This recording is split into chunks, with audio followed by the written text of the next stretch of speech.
Hello बच्चों, कैसे हैं आप सभी लोग। उम्मीद करते हैं सभी लोग अच्छे होंगे। देखो एसएससी सीजीएल की आंसर की आ चुकी है। अभी भी बहुत बच्चों को आंसर की चेक करने में प्रॉब्लम हो रही है, तो धैर्य रखो, चेक हो जाएगी आंसर की। ठीक है ना, इतने ज़्यादा टेंशन लेने की जरूरत नहीं है। एक दिन रुक जाओ, कल चेक कर लेना। ठीक है, तो आपको बता दें भाई, जिन दोनों बच्चों ने चेक की है, एक साइट होती है रैंक मित्रा, पता है हो आपको, उस पर आपकी रैंक होती है। तो उसके अकॉर्डिंग हम आपको कट ऑफ बताने जा रहे हैं, कितनी क्या कट ऑफ जा सकती है और आपका मेंस का एग्जाम कब तक होगा, ये वाली जानकारी आपको देंगे। तो इस वीडियो में इतना सब कुछ देखेंगे। तो पहले बात करते हैं कौन सी शिफ्ट सबसे कठिन थी। रैंक मित्रा साइट है, उसके अकॉर्डिंग हम आपको बताएंगे कौन सी जो एक तरह से शिफ्ट थी, किस किस शिफ्ट का जो पेपर है सबसे ज़्यादा कठिन रहा हमारा।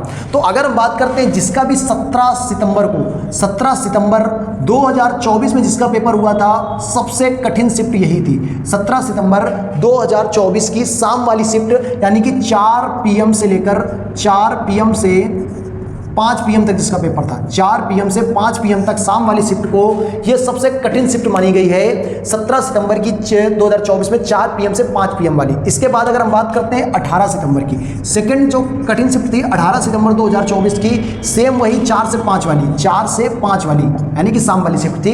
ठीक है ना। 19 सितंबर की इसके बाद 19 सितंबर, ये भी डायरेक्ट कठिन थी, ये भी कठिन थी, बहुत कठिन थी। और ये वाली थी तुम्हारी वही सेम 4 से 5।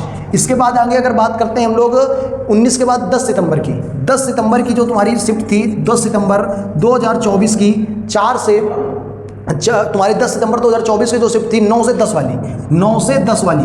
ठीक है ना। तो हमने ये तुमको 4 शिफ्टें बताई। इन 4 शिफ्टों के जो पेपर हैं बहुत ही कठिन थे। अब हम बात करते हैं जिन बच्चों के शिफ्ट के आसान, मतलब जो शिफ्टें बहुत ही आसान थी उनको बता देते हैं। ठीक है। अब कुछ बच्चे हमें अभी गरियाएंगे, कुछ कहे सबको भाई अपना पेपर कठिन लगता है, सबको अपना पेपर कठिन लगता है, लेकिन अब हम उनकी शिफ्ट बता देंगे आसान, कहेंगे भैया हमारी तो बहुत कठिन थी और आपने बता लिया आसान। ठीक है ना। तो लेकिन भाई अब है आसान तो बताएंगे ही बताएंगे। ठीक है ना। और हम अपने अकॉर्डिंग कुछ बताते नहीं हैं। रैंक मित्रा में 1 लाख बच्चों निकल के कहते हैं, उस पर फॉर्म डाले, मतलब एक तरह से अपना स्कोर बताया है। 1 लाख बच्चों का डाटा हम बता रहे हैं। ठीक है ना। तो उनके सबके आपके का हम आप बता दें, जो सबसे आसान शिफ्ट थी वो थी तुम्हारी 23 तारीख की, 23 सितंबर की। और शिफ्ट का तुम्हारी 12:30 से तुम्हारी थी, और 12:30 से कितने थे कि 1:30 बजे तक, 12:30 से 1:30 बजे तक का सबसे आसान शिफ्ट थी 23 सितंबर की। अब कहोगे 23 सितंबर वाले जितने भी बच्चे होंगे सब यही कहेंगे सर जी ऐसा नहीं है, हमारी शिफ्ट बड़ी कठिन थी। भाई सच में ये कठिन नहीं थी, ये आसान शिफ्ट थी। और आप लोगों का शिफ्ट किस शिफ्ट में एग्जाम लगा हुआ है उसको आप कमेंट में बताएं। हम आपकी शिफ्ट बता देंगे कि आपकी शिफ्ट का एवरेज स्कोर क्या है, हम यार क्या बता देंगे। खैर आप रैंक मित्रा में चेक कर लोगे तो उसमें भी वही चीज़ बताएगी, लेकिन हमारे पास पूरी लिस्ट पड़ी है तो हम आपको उससे देखकर बता सकते हैं। तो कमेंट कर देना, तो हम बता देंगे आपकी शिफ्ट का एवरेज स्कोर क्या रहा है। ठीक है ना। लगभग 1 लाख बच्चे हमारे साथ जुड़े हैं। अब हम बात करते हैं कट ऑफ। कट ऑफ क्या जा सकती है इसकी, आपकी आंसर की तो आ गई है ना। आंसर की के बाद भाई कट ऑफ की बात करते हैं। तो देखो जितने भी जर्नल वाले कैंडिडेट हैं, EWS वाले कैंडिडेट हैं, OBC, SC और ST, ठीक है ना, और तुम्हारे एक्स सर्विसमैन हो गए, ASM हो गए, एक्स सर्विसमैन।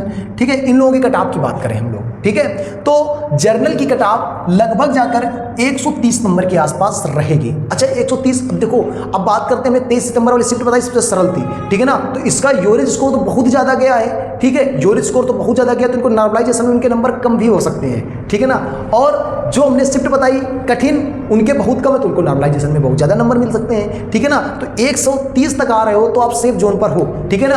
अगर EWS में 125 तक आए, OBC में, ठीक है ना, 120 125 OBC में है। और अगर हम बात करते हैं SC की, तो SC 110, और ST की बात करते हैं तो ST हो जाएगा 100 नंबर। और ये आपके 80 नंबर भी एक्स सर्विसमैन आ रहे हैं इनके, तो आप सेफ जोन पर हैं। अब आप मेंस की तैयारी करें। देखो ये कट ऑफ क्या होती है हम आपको बता दें कि 140 कट ऑफ जाएगी, और उससे आप क्या हो जाओ, टेंशन में आ जाओ। तो टेंशन में आके मेंस की तैयारी ना करो। अगर मेंस आपका आ गया फिर क्या करोगे मेरे भाई। इसलिए मेंस की तैयारी आप लोग जरूर करें। अब हम बात करते हैं मेंस कब तक होगा। होगा, मेंस तुम्हारा कब तक होगा। तो देखो लास्ट जो आपका एग्जाम हुआ था वो हुआ था 26 सितंबर को, 26 सितंबर को आपका एग्जाम हो गया था 2024 में से, ठीक है ना।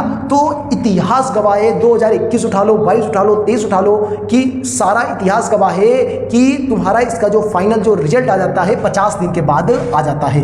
50 दिन में आपका लगभग रिजल्ट ये लोग दे देते हैं, और 3 महीने तुम मान लो, तीसरे महीने उसके मेंस 15-20 दिन बाद मेंस करा देते हैं। तो हम 3 महीने मान लेते हैं, 3 महीने, सितंबर चल रहा है तो अक्टूबर, नवंबर और दिसंबर, यानी कि 15 दिसंबर तक आपका क्या हो जाएगा, मेंस का एग्जाम हो जाएगा, ठीक है ना। 50 दिन बाद रिजल्ट आ जाएगा, 15-20 दिन बाद ये लोग क्या करा देते हैं, 20 दिन में 1 महीने मान लेते हैं, 1 महीने बाद एक तरह से मेंस का एग्जाम करा देते हैं। तो रिजल्ट कब तक आएगा भाई, अक्टूबर, सितंबर चल रहा है, अक्टूबर से नवंबर में आपका रिजल्ट आ जाएगा, और दिसंबर में आपका मेंस का एग्जाम होगा। यार मेंस का एग्जाम करने के लिए 15-20 दिन का समय मिलेगा, 1 महीने का समय मिलेगा, क्या कर पाओगे 1 महीने में? मान लो आपका नाम आ गया, हाँ क्यों अभी से उम्मीद हारे बैठे हो। हम कह रहे हैं अगर कटाप से, हमने जो कटाप बताया इससे आपके 5-10 नंबर कम भी है ना, तो भी आप मेरे भाई तैयारी में लग जाओ। नहीं अगर इस बार हुआ तो अगली बार 2025 सीजीएल दोगे तो फाड़ के आओगे, ठीक है ना। तो मिलते हैं आपको अगले वीडियो में, तब तक के लिए सभी लोगों को जय हिंद, और चैनल को सब्सक्राइब करना बिल्कुल ना भूलें, ठीक है।